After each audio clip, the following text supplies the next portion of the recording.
Alam mo ba kahit hindi ka makabenta ng marami sa loob ng isang araw, makikita ka ng 70K kada taon? Oo. Ayan, isang cup ng malagkit na giniling yun, tsaka 1/4 cup ng giniling na bigas naman. Ito, isa't kalahating cups ng tubig. Nakasindi yung kalan na yan, tapos haluin mo ng mabilis kasi nga nakasindi yung kalan.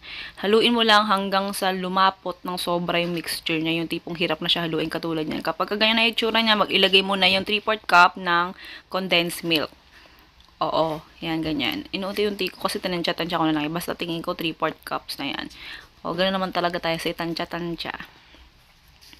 Tapos nilagay ko na yung 200 ml ng coconut milk. Pwedeng sabay na yan, pwede ring hindi. Tapos haluin mo lang ulit yan. Dire-diretso lang ang paghalo, huwag kang hihinto kasi mabilis nang mamuo talaga yan. Pwede mong lutuin yan ng malakas na apoy para mabilis maluto, mabilis kang matapos. Yun nga lang nakakangali kaya.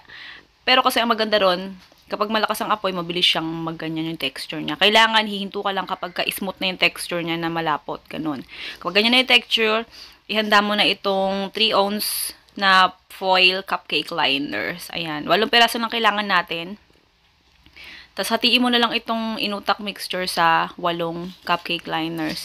Ayan, baka may magtaka bakit ang konti lang ng mga ginagawa ko madalas. Kasi konti lang talaga dahil nga hindi naman to pang tinda o pang ano lang to, negosyo idea para sa inyo. Oo, tapos bumibili lang ako ng mga lalagyan, mga cups, containers, para meron kayong idea. Oo, para di ako masyadong hirap ipaliwanag. Sa video pa lang makikita nyo na kung ano pwede nyong gamitin na lalagyan, ganon. Pero hindi ibig sabihin na tinitinda ko. Pero kapag nagigipit kami dati, oo, tinitinda ko, oo, namimili ako ng mga negosyo recipe ko na pwedeng itinda, na madaling gawin, tas malaki kita. Tapos ito, pagkatapos nyan, ito, sauce naman to, 200 ml naman ng coconut milk, at saka 1/4 cup nitong condensed milk. Sauce yan. Sintihan mo na yung kalan. Oo. Dito walang kaso, kahit hindi mo haluin o haluin mo. Caribels yan, basta haluin mo lang kapag paapaw na. Kasi kapag, ano yan, kapag kumukulo, aapaw yan. Oo, baka matapon, makalat. Oo, ganun. Yan, ganyan. Ang pagluto lang nito, hanggang sa lumapot. Kapag lumapot na yung texture katulad nung nandiyan nasa video, pwede mo nang ilagay yan pang toppings.